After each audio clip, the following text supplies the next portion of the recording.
présenter l'exposition Fernando, une passion, un legs.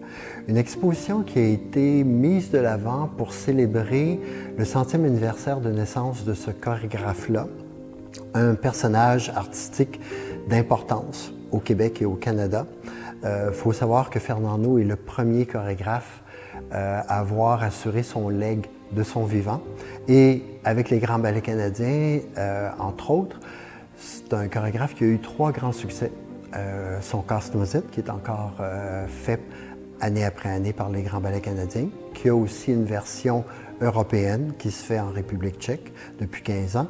Et il y a Carmina Burana, un grand succès, et Tommy aussi sur l'opéra rock du même nom. Et on est dans un environnement où des artistes en art visuel, il y a un peintre, Chris Line, il y a une sculpteur qui travaille avec plusieurs formes d'expression, Joanne Mignot, qui vient de Gatineau, et Jeanne Mété, la maquettiste et la mise en valeur des costumes, qui, elle, travaillait au Musée de la civilisation à Québec. Alors, ces gens-là ont travaillé pour interpréter ce qu'ils ressentaient des ballets de Fernando.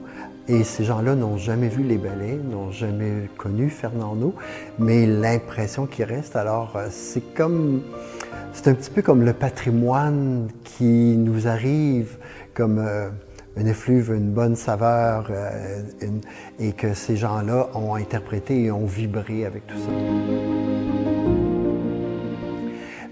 Ce qui est intéressant, et je dois souligner l'apport de la directrice artistique Dominique Laurent, parce qu'elle non plus n'avait pas vu les ballets, n'a pas connu Monsieur No.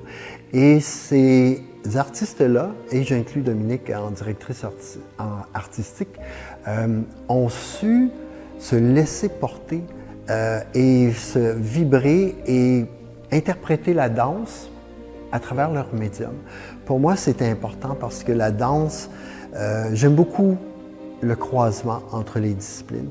Donc, j'espère que les gens ici vont pouvoir sentir que ça danse autrement à travers les costumes originaux, des costumes qui ont été sur scène, à travers les tableaux de Chris Line, à travers les maquettes de Jeanne Mété, les sculptures de Joanne Mignot et les photos de Claude Vautier qui nous offrent un point de vue très détaillé de certaines sculptures de Joanne Mignot.